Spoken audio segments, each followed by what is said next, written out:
When I'm teaching my classes in Italy, I always get inspired by the recipes and the foods that I taste there. And they're going to be the inspiration for today's show.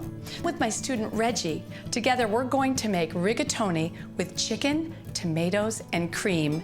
So don't go anywhere. We're going to go to Italy together today.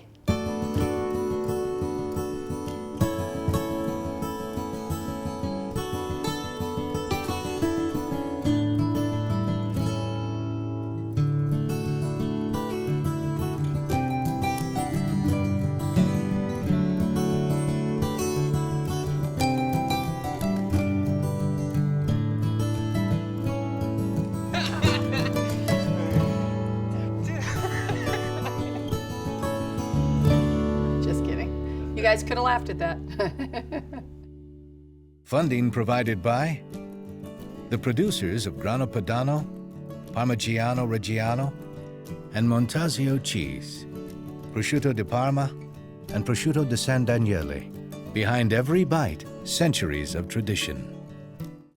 You ready to cook with me? Yes, I am. Oh, good. This is my student, Reggie, and we are gonna cook some fantastic food from Italy today. Okay. You ready? I'm ready. Private cooking class for you. I'm excited about that. Okay, good. Come on. All right. So what we're gonna do is you can take a chicken thigh. Okay. Grab one up there. And right. if there's a lot of fat, you can remove that. So like this, I just remove it. Okay. So From like the this here. edge. Exactly. We're just slicing it up like this? Yeah, into 1-inch pieces. Okay. So what you can do is, usually I take the fat off with, a small knife, and then I use a big knife to cut it into 1-inch pieces. Okay. So you sort of want some nice big chunks of chicken in this. Now, for a healthier choice, could you use chicken breast and it'd be just as flavorful? You could use chicken breast. It tends to be a little bit drier, which is why I like to use the thigh. Okay. But you could absolutely use the chicken. You could use the breast. Okay. I like teaching. I like when someone's next to me cooking.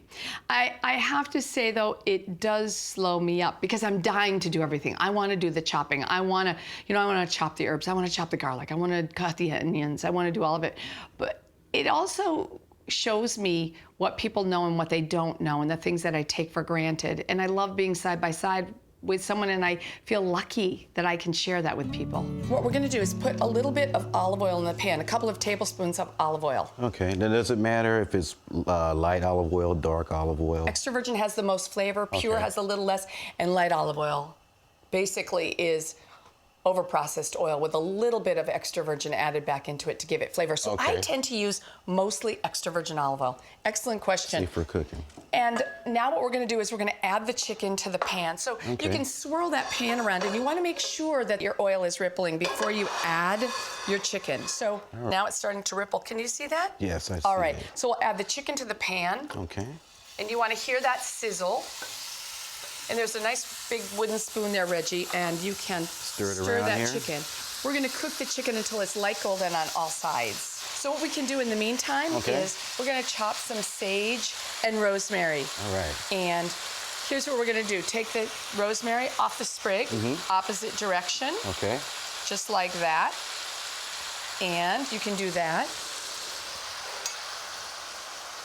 Let's see here. Make sure I have the right technique. Okay. Rosemary always smells so delicious. So we can just take these big sage leaves.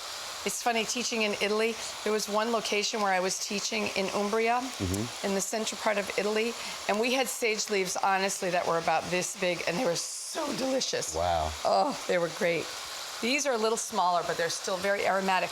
Rub this together with your fingers and then smell your hands, and you'll see how aromatic that sage is. Smell your... Isn't that Wow. great? Yeah, that smells really good. Doesn't it? All right, so you can take this knife, Okay. and we're gonna chop this. Okay.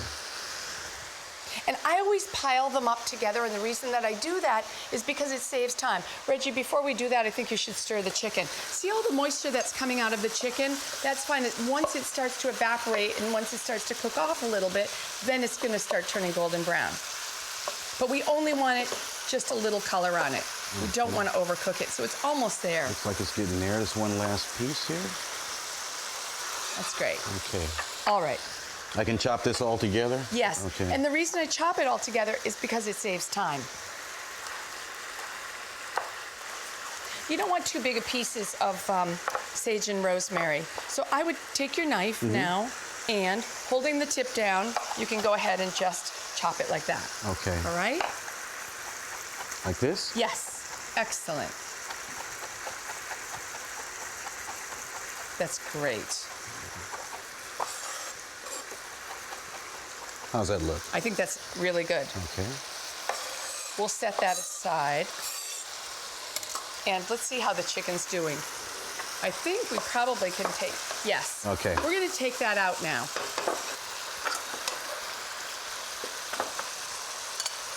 I'll bring this over. Do you make much pasta? I do, but nothing like this. I tell you, mine is just the standard red sauce that everybody likes That's to good, eat. though. That's delicious. But I must admit, a lot of it's from the jar. Well, then here's a new recipe for your repertoire. Okay.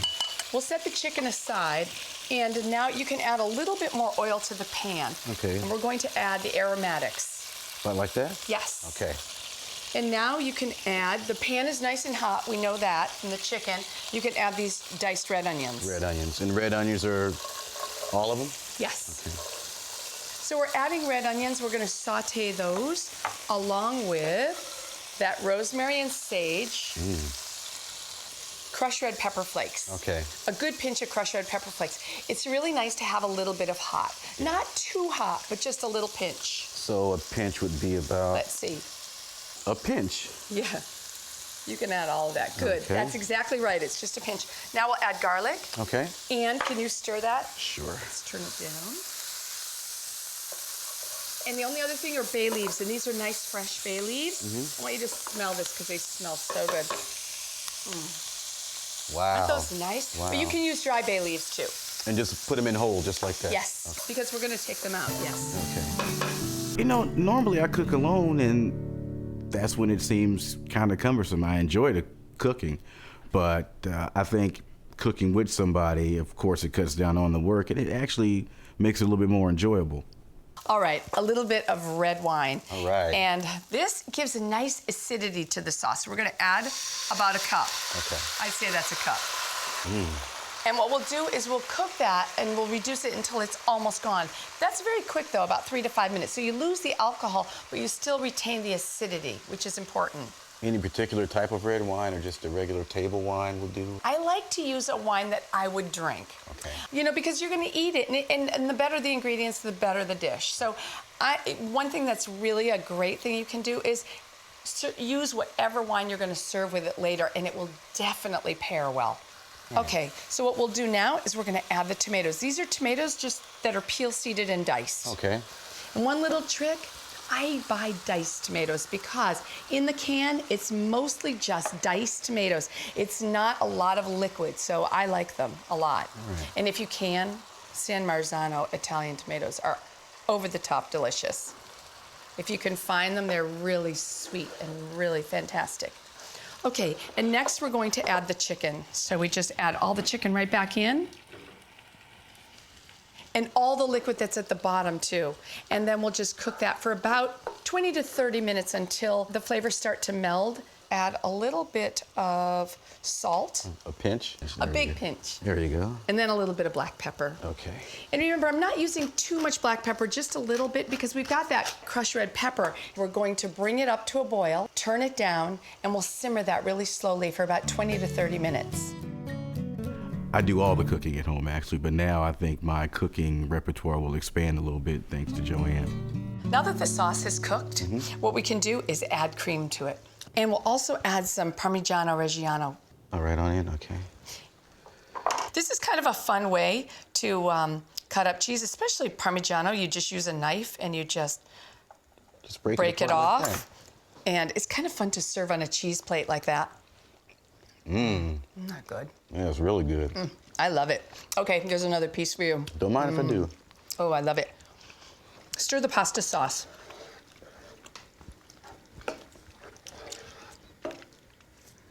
This looks What I really love good. about the Parmigiano is that it's got that kind of graininess to it. Like really, really flavorful. Right. All right, now we'll turn it down, and you're only gonna cook it for a couple of minutes, not long at all, and it's done. Would you just stir that pasta sauce again? And I think it's probably done. Okay. Turn the heat off on this, or? Yeah, you can. I think it's good now. Let's check the pasta. All right. Just take one piece out. One piece. And really, the easiest way to check it is really just to taste it. So you can put it on the counter. Okay. What we'll do is just to, here you go. It's done. That is done. We have a colander right in the sink. We'll just drain it right into the sink. Okay. There you go. All right. Here, I'm gonna put it right back in here. Okay. All right, you can put that right there. And we can remove these bay leaves. Okay. Let's see, where's the other one? There it is. So there were two. Always count them so you know how many you need to take out. We'll add the sauce. I think that's probably a good amount. Okay. And why don't you stir that together? All right. I'm gonna grab the bowl. Looks great. It's gonna be delicious. Smells All right, good. I'll pour it right into this bowl. Okay. And then we're just gonna top it with some more Parmigiano Reggiano. Oh, yum. This smells so good. The pasta is cooked perfectly. It's al dente, meaning to the tooth. So it'll have some nice texture to it. And now you can grate some cheese right on the top. Okay.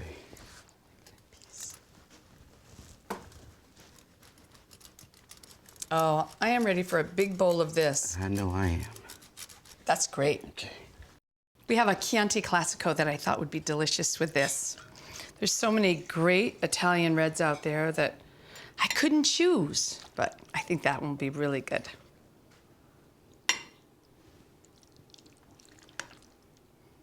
I hope I served you enough.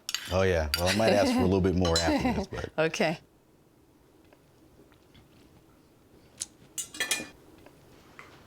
Oh, thank you. No problem. Wonderful. Let's take a fork. Thanks. There you go.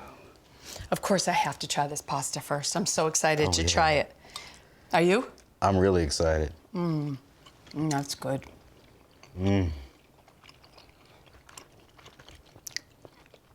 you, it's going to be more excited my family because they're going to get this tonight for dinner. Oh, that's good. You're going to make it again. I love that. And I think the tomatoes and cream are really sweet. Also, that cheese on the top. The cheese on the top just makes it makes it I love perfect. that. Try your salad and see what you think. Isn't that good? It's so fresh. And the nice crunch to it. I've never had anything like this before, but it's really delicious. Right. I liked it. I really enjoyed myself today, and I'm going to be making this a lot more. Oh, good. Thanks, Reggie. It was fun to cook with you. I'm going to have a little bit more of this. Oh, I think you should.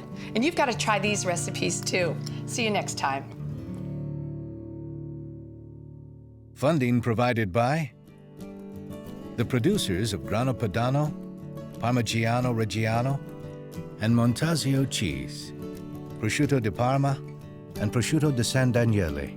Behind every bite, centuries of tradition.